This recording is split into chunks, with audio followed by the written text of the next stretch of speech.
I'd have to say that the most influential musical artist for me personally, ever since I was a little boy, has always been James Taylor.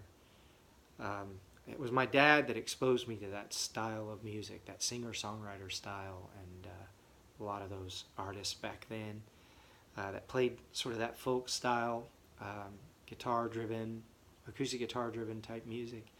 And I just loved James Taylor right from the start. I think my earliest memory of James Taylor actually is, I remember one night he was on the old Johnny Carson show.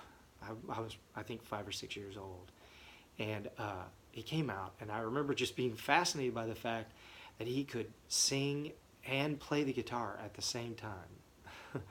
I guess I just hadn't seen that yet, but anyway, it was absolutely fascinating to me and very inspiring.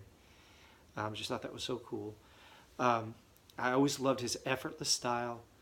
Um, anyway, as I started to play the guitar, because it wasn't long after that Johnny Carson moment, I think, when I got a guitar, and as I started learning to play and learning to sing, I can remember listening to his old records, literally vinyl LPs, and I would try to make my voice sound like his, and I would try to get my guitar to sound like his, and it just, he was just very influential in my life, and has been all along, and ultimately sort of represents my musical roots, I guess, the kind of music I cut my teeth on, and ultimately the music I always return to throughout my life, even though, I guess I've been through a number of different phases, musical phases and seasons, but anyway, I say all that to say that I have had this particular James Taylor song running around in my head the last few days, and I started messing around with it on the guitar, and so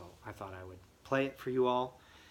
It's a little crazy to cover a James Taylor song because he is in a class by himself, but I thought, what the heck, I'll give it a shot. So I hope you enjoy it.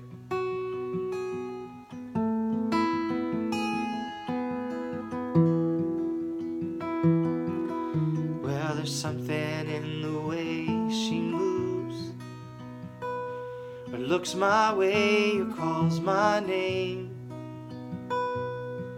She seems to leave this troubled world behind.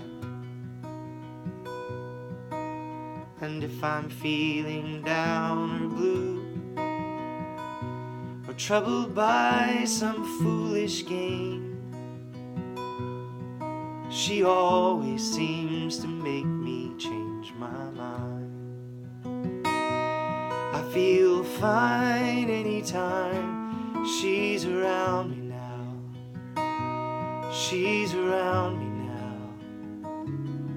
now, almost all the time. If I'm well, you can tell that she's been with me now. She's been with me now quite a long, long time, and I feel fine.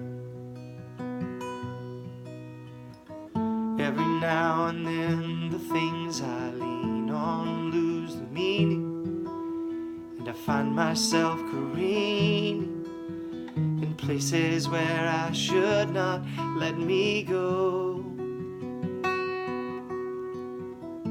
She has the power to go where no one else can find me, and she silently reminds me of the happiness and good times that I know.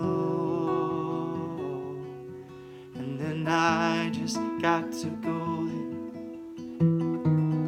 It isn't what she's got to say, but how she thinks or where she's been. To me the words are nice the way they sound, and I like to hear them best that way. It doesn't much matter what they mean. Well, she says them mostly just to calm me down, and I feel fine anytime she's around me now. She's around me now.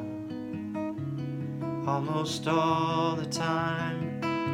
If I'm well, you can tell that she's been with me now. She's been with me now quite a long, long time. Yes, and I feel